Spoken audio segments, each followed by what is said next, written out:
बिस्मिल्लाहिर्रहमानिर्रहीम। आप देख रहे हैं crime watch with Aamir Mirza. दोस्तों, जुर्म की दुनिया के जिस किरदार के बारे में आज आपके साथ शेयर कर रहा हूं मैं, वो ना सिर्फ पाकिस्तान में बल्कि हिंदुस्तान में भी कॉन्ट्रैक्ट किलर के तौर पर मशहूर था। उसने अपनी मुजरमाना ज़िंदगी का जितना भी अरसा गुजारा, उस दौरान 100 से ज़ायद अफराद को पैसे लेकर कत्ल किया। डकैतियाँ बेशुमार, पुलिस मुकाबले बेशुमार और खौफ और दहशत की ऐसी अलामत था कि इंसान की रूह भी कांप जाए। इस कदर जालिम इंसान के एक 20,000 रुपये लेकर किसी का उसने कत्ल करना था और एक बंदे की जगह उसने 5 लोगों को मार दिया। सिर्फ वजह क्या कि दोबारा उसके पास टाइम नहीं होगा या दोबारा इतनी खेजल क्यों करेगा अपने उस टारगेट को ढूंढने के लिए, तो लिहाजा उसने उस टारगेट के साथ 4 और लोगों को भी कत्ल कर दिया।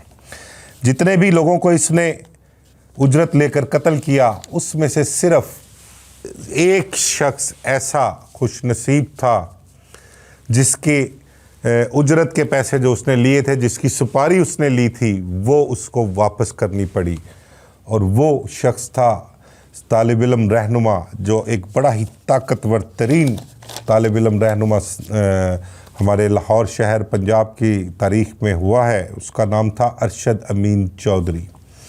अरशद अमीन चौधरी के कत्ल के लिए 5 लाख रुपए उसने मुखालफिन से वसूल किए थे, लेकिन ये एक उसकी ज़िंदगी का ऐसा वाक़या था कि उसने अरशद अमीन चौधरी को कत्ल नहीं किया था, बल्कि उसके मुखालफिन को 5 लाख रुपए वापस लौटा दिए थे। ये भी वाक़या आपके साथ मैं शेयर करूँगा।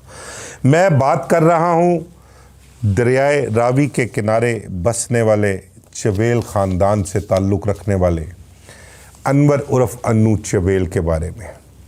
अन्नू चवेल 80 और 90 की दहाई में बड़ा ही मशहूर ज़माना उजरती कातिल साबित हुआ है। इनकी तारीख़ के बारे में बताऊं अगर चवेल ख़ानदान की, तो इनकी रिहाइश, जितने भी इनका ख़ानदान था, जितना भी इनका टब्बर था, वो दरियाओं के किनारे रहा करते थे। वैसे तो इनको जांगली कहते थे, लेकिन चवेल इनकी कास्ट थी और ये बड़ा मशहूर व मारूफ एक ख़ानदान जो दरियाओं के किनारे रिहाइश पजीर हैं। आपको बताऊं कि 70 और 80 की दहाई में जब लोग कहते हैं ना कि हिंदुस्तान और पाकिस्तान दोनों ममालिक में ये कॉन्ट्रैक्ट किलर के तौर पर मशहूर हुआ है और इसने हिंदुस्तान में भी लोगों को पैसे लेकर कत्ल किया हुआ है, कुछ मज़ाक़ा खेज़ सी लगती है कि किस तरह से हिंदुस्तान में जाकर पैसे लेकर कत्ल कर देना। तो आपको वाज़ह करूं कि 70 और 80 की जो दहाई थी ना, उस दहाई में ये बॉर्डर क्रॉसिंग जो थी इंडिया और पाकिस्तान की, ये कोई इतना बड़ा मसला नहीं हुआ करता था। आज भी इस चवेल ख़ानदान के कई रिश्तेदार जो हैं, कई अजीज़ जो हैं, वो इंडिया में, हिंदुस्तान में बसे हुए हैं, जो दरियाए किनारे रिहाइश रखते हैं अभी भी।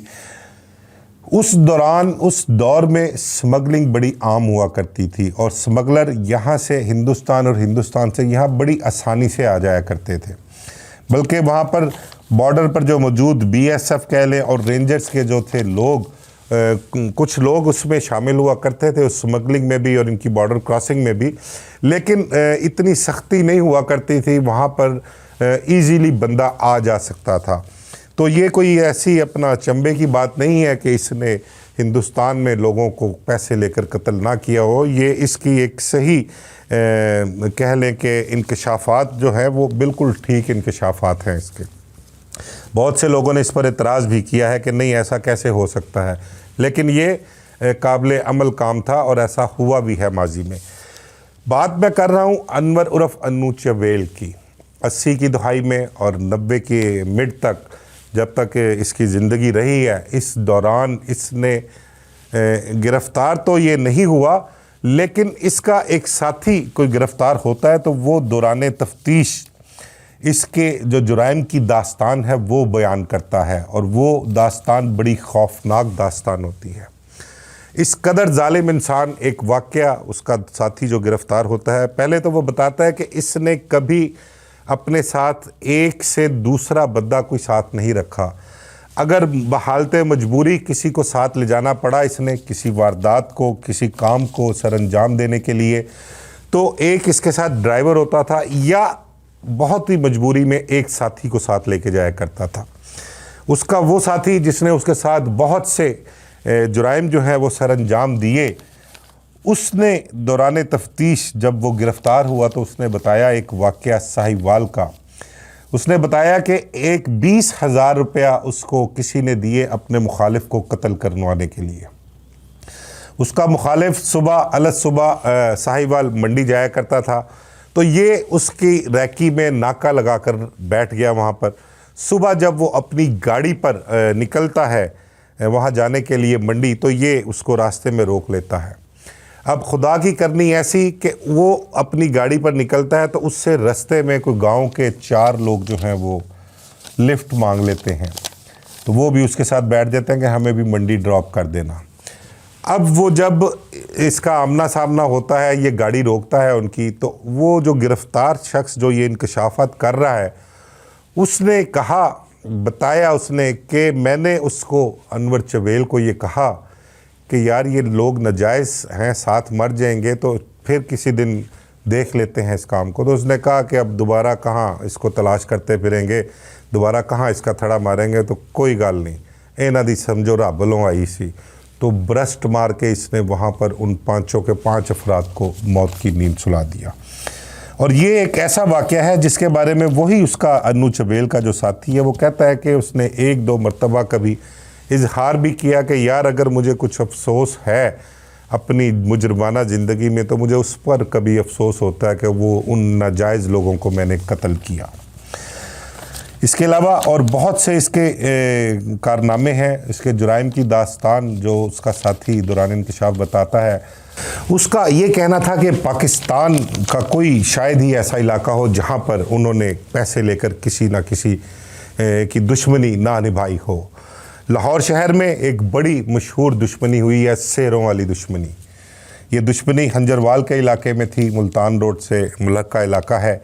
सेहरों वाली दुश्मनी बड़ी मशहूर दुश्मनी थी। इस्तू नंबरदार और आरफ हवेलियाँ वाला, इनकी दुश्मनी आपस में हुआ करती थी। इस दुश्मनी में अन्नू चवेल ने पैसे लेकर इस्तू नंबरदार जो उस ख़ानदान का सरबराह था, जो उस दुश्मनी को साथ लेकर चल रहा था, उसे 3 साथियों समेत कत्ल कर दिया। अच्छा, सितम ज़रीफ़ी देखें, एक दुश्मन ग्रुप से पैसे लिए और दूसरे को मार दिया, और फिर दूसरे ग्रुप से पैसे लेकर पहले ग्रुप के जो है लोगों को, उनको भी मारना शुरू कर दिया। आरफ हवेलियाँ वाले को भी कत्ल किया, उधर इस्तू नंबरदार को कत्ल किया। फिर उसके बाद दोबारा उसी पहले ग्रुप से पैसे लेकर इस्तू नंबरदार की अहलिया बुशरा बीबी और उसकी वालदा को भी कत्ल कर दिया। तो इतना जालिम और खौफनाक शख्स था। फिर लाहौर में एक बड़ा किरदार पप्पू लंबा रहा है। पप्पू लंबा ने, पप्पू तेली एक किरदार था, उसके भाई को कत्ल किया। तो उसने पैसे देकर, एक कोई चंगेज़ शाह नामी शख्स है जो उसका पप्पू तेली का हामी था, उन्होंने पैसे देकर पप्पू लंबे के वालिद को भी कत्ल करवाया। तो इस किस्म की बेशुमार वारदातें जो अन्नू चवेल के खाते में हैं वो माजी भरा पड़ा है। साहिवाल में बहुत सारी वारदातें की इन्होंने, उजरती कत्ल की। लाहौर शहर में बड़ी वारदातें, जंग में बड़ी वारदातें हैं, बावल नगर, जौहराबाद, इतने इसके ख़िलाफ़ FIR दर्ज हैं। कोई 18 से 20 तो FIR उस वक्त कहते हैं कि इसके ख़िलाफ़ जो नामज़द दर्ज थी कत्लों की, वो थी कि जिनमें लोगों को पता था कि ये अन्नू चवेल ने कत्ल की वारदातें की हैं। को 50 से ज़ायद डकैतियों की वारदातें थीं, को 30 से ज़ायद पुलिस मुकाबलों के मुकदमात इसके ऊपर दर्ज थे। तो ये तो वो चीज़ें थी जो लोगों को पता थी, लोगों के इल्म में थी। इसके अलावा बेशुमार ऐसे वारदातें, ऐसे कत्ल जो इसने पैसे लेकर लोगों की दुश्मनियां ख़त्म की हैं, लोगों की दुश्मनियां निभाई हैं, वो उसके बारे में शायद आज भी लोग जो हैं वो अनजान हैं, और वो मुकदमात सिर्फ़ उनके मुखालफिन पर ही दर्ज हैं या वो नामालूम मुकदमात हैं। एक मैंने आपके साथ जिक्र किया था अरशद अमीन का। अरशद अमीन के मुखालफिन आबिद चौधरी, जो अरशद अमीन पर जिसका कत्ल था, उसके भाई आबिद चौधरी के आज़म खान ने अनवर उर्फ अन्नू चवेल, जो कॉन्ट्रैक्ट किलर के तौर पर बड़ा मशहूर था उस दौर में, उससे रब्ता करके उसको 5 लाख रुपया देता है कि अरशद अमीन को कत्ल करना है। अरशद अमीन चौधरी, इस वाक़े के बारे में मैं आपको बताऊं कि हमारे एक बड़े मशहूर मारूफ पुलिस इंस्पेक्टर महकमा पुलिस में रह चुके हैं, आजकल वो महकमे में नहीं है, इंस्पेक्टर आबिद बॉक्सर। ये उनकी ज़बानी मैंने वाक़या सुना है कि आतिफ चौधरी एक स्टूडेंट लीडर रहा है। आतिफ चौधरी के साथ बॉक्सर के कुछ 3-4 पुलिस मुकाबले सरे राह सड़कों पर हुए हैं और वो मुकाबलों की कहते हैं कि अवाम पब्लिक गवाही भी देती है कि ये वाकई पुलिस मुकाबले हुए हैं। आपस में क्रॉस फायरिंग उनकी आतिफ चौधरी की और आबिद बॉक्सर की हुई है। तो आतिफ चौधरी मुखालिफ था अरशद अमीन चौधरी का, उनके दरमियान मुखालफत थी और इधर से आबिद बॉक्सर के आतिफ चौधरी के साथ पुलिस मुकाबले भी हुए थे। अरशद अमीन चौधरी से आतिफ की इंफॉर्मेशन लेने के हवाले से एक रिलेशन डेवलप हो गया था अरशद अमीन चौधरी का और आबिद बॉक्सर का। तो आबिद बॉक्सर बताते हैं कि मैं अरशद अमीन चौधरी के घर गया तो वहाँ पर मैंने देखा कि ड्राइंग रूम में एक सोफ़े के ऊपर एक खातून बैठी हुई है, धोती उसने पहनी हुई है और ऊपर कुर्ता पहना हुआ है और वो बुज़ुर्ग खातून थी, सिगरेट पी रही थी वो। तो सिगरेट पीते पीते वहाँ पर सलाम दुआई उनसे जाकर बैठा तो आबिद बॉक्सर क्या देखते हैं कि अरशद अमीन चौधरी अलमारी में से पैसे निकालते हैं और पैसे निकाल कर उस खातून को देते हैं।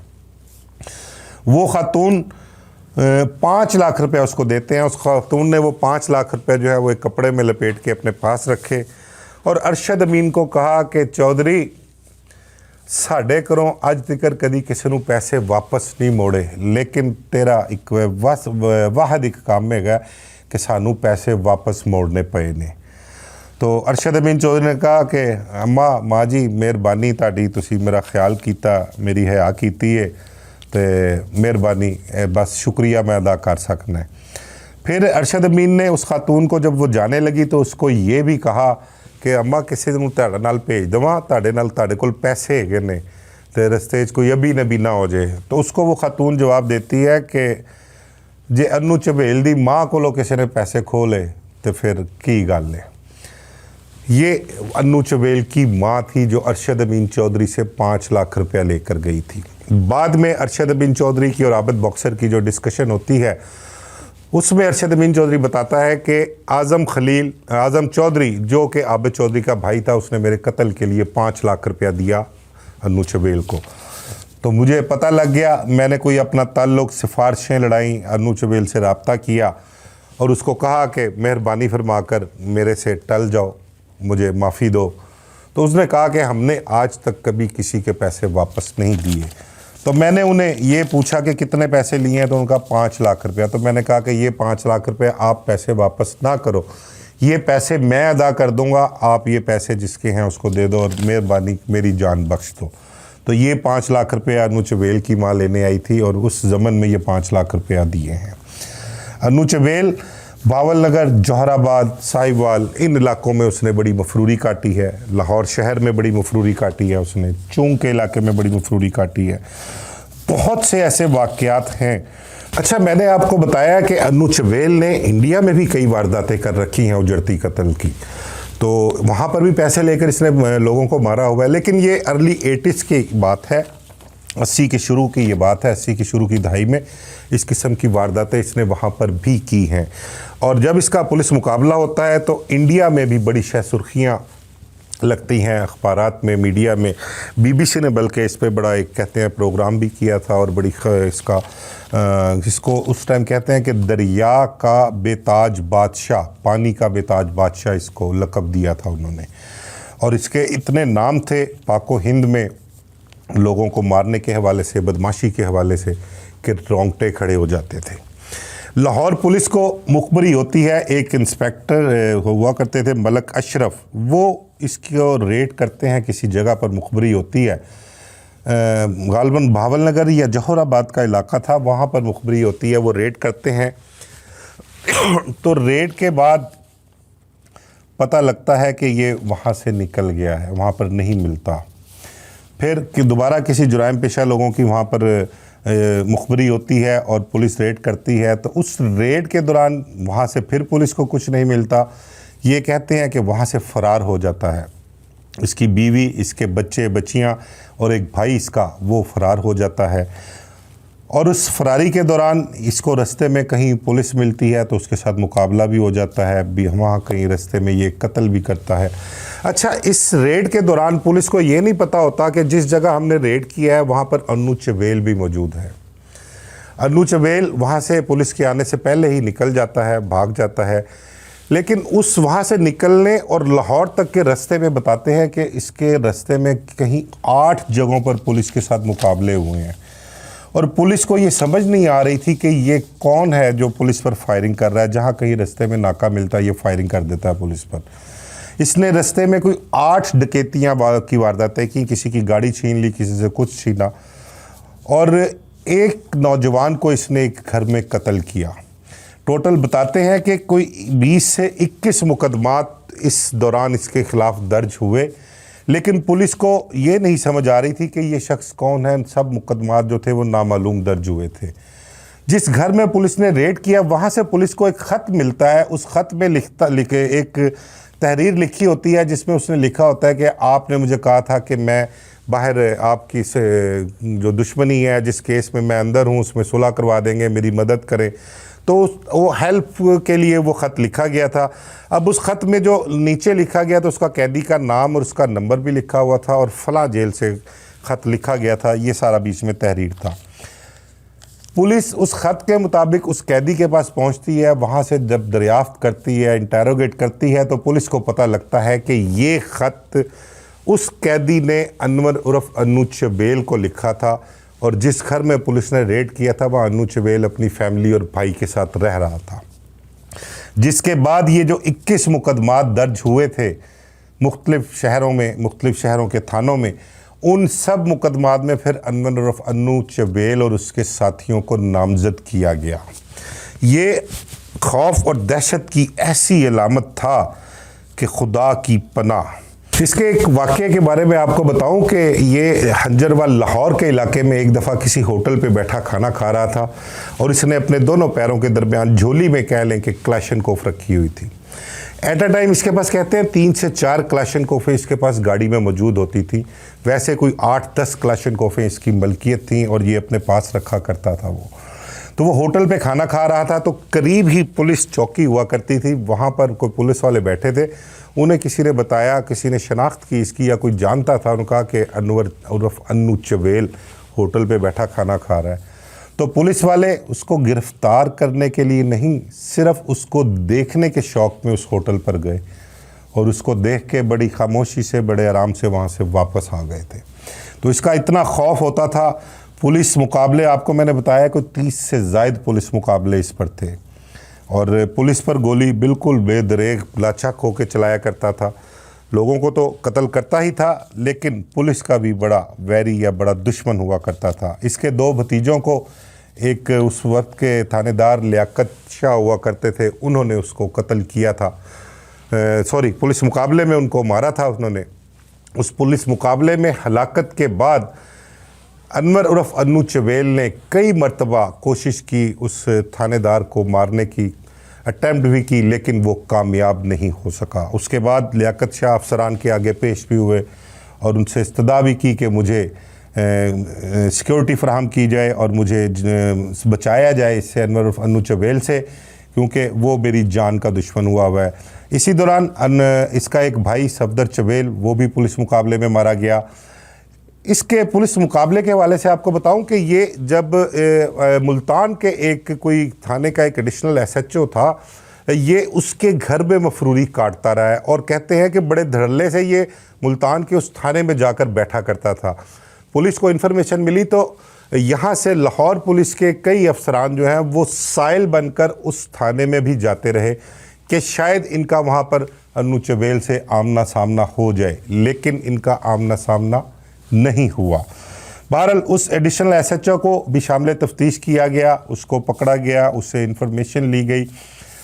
उसकी दी गई इन्फॉर्मेशन के मुताबिक उसने लाहौर के इलाके चूंग में एक बंदे को कत्ल करने के लिए पैसे लिए थे। उसकी गाड़ी का नंबर, उसका जो रिहाइश, जो उसका ठिकाना और उसका रूट जो था वो सारा पुलिस के इल्म में आ चुका हुआ था। पुलिस ने उसी हिसाब से लाहौर के शहर चूंग, मांगा मंडी, इलाका थाना चूंग का है, नवाब साहब रायबंद रोड पे, वहाँ पर पुलिस ने नाके भी लगाए और इसकी रिहाइश के करीब भी पुलिस ने नाका लगाया।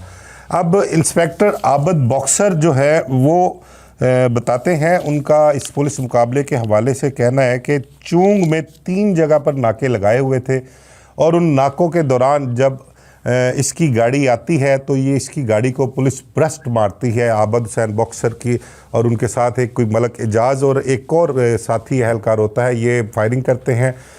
गाड़ी का टायर ब्रस्ट हो जाता है तो ये वहीं पर करीब ही जहां इसकी कोई रिहाइश थी या एक घर के अंदर घुस जाता है और उसके घर के बिल्कुल सामने चंद फुट के फासले पर एक ज़ेर तामीर मकान है, जहां पर ये आबद हुसैन बॉक्सर अपनी टीम के हमरा वहाँ पर जाते हैं और इनकी आपस में क्रॉस फायरिंग शुरू हो जाती है। उस क्रॉस फायरिंग के दौरान कहते हैं कि अनवर चवेल जो है वो ज़ख्मी भी हो जाता है और इनके आपस में काफ़ी डायलॉग्स भी होते हैं आबद बॉक्सर के और अन्नू चवेल के और जो दीगर अहलकार थे। तो 1-2 डायलॉग जो हैं वो मैं आपके साथ शेयर भी करता हूँ कि मलक एजाज का मैंने आपको नाम बताया, आबद हुसैन बॉक्सर के साथ एक थानेदार थे, उन्होंने कहते हैं कि इसको अन्नू चवेल को गाली निकाली। जब गाली निकाली तो इसने आगे से उसको जवाब ये दिया कि हाथी च कलाशन को फड़ी होवे ना तो फिर ज़बान नहीं चलाई दी, कलाशन इस्तेमाल करी दी, ये ज़बान का इस्तेमाल नहीं करीदा। अल्फाज तो उसके कुछ और थे लेकिन मैंने बड़े नरम अल्फाज आपके सामने पेश किए हैं। फिर इसी दौरान होता ये है कि इसको पुलिस वाले को थोड़ी चालाकी खेलने की कोशिश करते हैं और ऑफ़र करते हैं कि तूने अगर निकलना है तो तू निकल जा, फ़रार हो जा, हमारे साथ मुकाबला ना कर। या उसको ये शो कराया कि शायद वो कुछ खौफज़दा हुए हैं उससे, लेकिन उसने जवाब दिया कि ये सारा कुछ तो पुलिस मुकाबले तो पहले ज़रूरी सी, लेकिन हुण तो मुकाबला शुरू है तो चल रहा है, तो जे हुण मैं इंज कंड करके नस गया तो फिर मैनू अन्नू चवेल किन्ने कहना है। ये 2 मुकालमे। अच्छा, इसके अलावा एक और चीज़ जो मुकालमा क्या हुआ कि आखिरी ख्वाहिश कह लें उस मुकाबले के दौरान पुलिस वालों को इस चीज़ का तो इल्म हो गया था कि वो ज़ख्मी हो चुका है और भागने की पोजीशन में भी नहीं है, लेकिन उसने पूरा मुकाबला किया, पुलिस के साथ लड़ा वो। इसी दौरान उसने आवाज़ दे के या सीज़ फायर करके पुलिस वालों को कहा कि पुलिस वालों कुछ सिगरेट है तो सिगरेट पिया दो। 1-2 मरतबा उसने पुलिस वालों से सिगरेट लेकर इस दौरान सिगरेट भी पिए उसने। तो ये उसके बाद फिर कहते हैं कि जब फायरिंग ना रुकी, पुलिस वालों के पास तो असले की भरमार थी, लेकिन जब इनकी क्रॉस फायरिंग हो रही थी, उस क्रॉस फायरिंग में जब पुलिस को ये यकीन हो गया कि अनवर चवेल जो है उस तबादले में फायरिंग के मर चुका है, फिर ये गए उसके इर्द गिर्द देखा तो 3 कलाशनकोफ़ें उस वक्त भी उसके पास से बरामद हुई थी। और वहीं करीब ही एक घर था जहाँ पर वो उसकी बेटियां, कहते हैं कि 5 या 6 बेटियां थी उसकी और एक बेटा था, वहीं पर घर में मौजूद थे, लेकिन पुलिस ने उनको कुछ नहीं कहा। एक चीज़ आपको और बताऊं कि एक इसने कोई मुलाजम, इसका कोई साथी था जो घर की छत के ऊपर सोया करता था। रात को उसकी ड्यूटी हुआ करती थी, वो इधर उधर आसपास नज़र रखा करता था। तो जब ये पुलिस मुकाबला हुआ और ये फायरिंग शुरू हुई तो कहते हैं कि वो पीछे से ही छलांग लगाकर तो वहाँ से फ़रार हो गया था। उसके बारे में ये बताया गया है कि ये शुबा था अनवर चवेल के भाइयों को और उसके ख़ानदान के दूसरे लोगों को कि शायद उस शख्स ने अन्नू चवेल की मुखबरी की है। हालांकि ये इन्फॉर्मेशन जो थी ये मुल्तान से, जो वो एक सब इंस्पेक्टर एडिशनल SHO था जिसके पास ये मफरूरी काटता था, जिसके थाने में जाकर बैठता था, ये वहाँ से पुलिस को 80-90% इन्फॉर्मेशन वहाँ से मौसूल हुई थी। बहरहाल उस शख्स को, उसका भाई एक सरू चवेल अनवर चवेल का है, वो उस शख्स को ढूंढता है, तलाश करता है और तलाश करने के बाद अन्नू चवेल की मुखबरी के शुबे में कहते हैं कि बड़ी ही बेरहमी से उसकी लाश के टोटे करके दरिया में बहा देता है। तो यूं अनवर चवेल और उसका कह लें कि उसकी मुखबरी देने वाला मुबैना तौर पर वो दोनों अपने अंजाम को पहुँचे। अनवर चवेल की मौत के बाद, इस पुलिस मुकाबले में हलाकत के बाद, कहते हैं कि उस वक्त के एसएसपी राना मकबूल हुआ करते थे और उन्होंने इस कदर खौफनाक दहशत की अलामत, लोगों के दिलों में बड़ा खौफ होता था। एक जुर्म की दुनिया में कहते हैं कि एक बड़ा बाब बंद होने पर उन्होंने राना मकबूल ने आबद बॉक्सर को मुबारकबाद भी दी और शाबाश भी दी थी उन्होंने। उसके बाद इसके मुतल्लिक बीबीसी में और इंडिया में, पाकिस्तान में तो था ही, बड़ी शह सुर्खियाँ छपी, बहुत अखबारात की जीनत ये वाक़या रहे और इस पर बीबीसी ने कोई डॉक्यूमेंट्री भी बनाई कि दरियाए रावी का बेताज बादशाह, यानी कि पानी का बेताज बादशाह, पुलिस मुकाबले में मारा गया। तो ये था किरदार अनवर उर्फ अन्नू चुबेल का। ये वाकई में बड़ा खौफनाक किरदार था, बहुत ही कह लें कि ख़तरनाक किस्म का शख्स था ये। और आबद हुसैन बॉक्सर जो पुलिस मुकाबलों के हवाले से शोहरत तो रखते ही थे, लेकिन इस पुलिस मुकाबले के बाद जिसमें अनवर उर्फ अन्नू चुबेल की हलाकत हुई, इस पुलिस मुकाबले के बाद आबद बॉक्सर के अरूज को मज़ीद दवाम बख्शा गया और उनका नाम जो है वो एनकाउंटर स्पेशलिस्ट के तौर पर ना सिर्फ पाकिस्तान बल्कि हिंदुस्तान में भी लिया जाता रहा और वो बड़े मशहूर हुए। मुझे इजाज़त दीजिए, अल्लाह हाफ़िज़।